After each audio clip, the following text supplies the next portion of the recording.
आप अपनी कमाई का लगभग 40% से ज्यादा हिस्सा टैक्स और जीएसटी में दे देते हो और फिर भी आपसे कहा जाता है कि इंडिया इज चीप। तो क्या इंडिया सच में चीप है?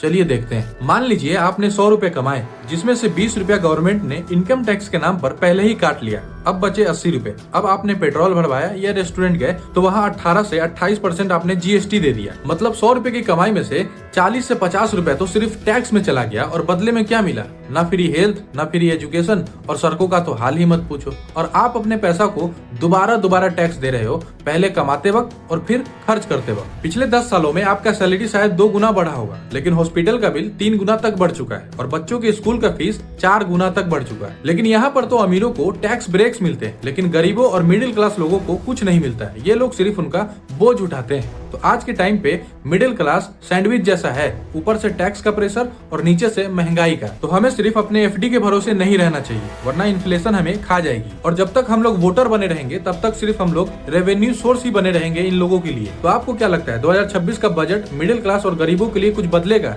या फिर हम लोग सिर्फ टैक्स देने के लिए ही पैदा हुए हैं? कमेंट करके जरूर बताइएगा।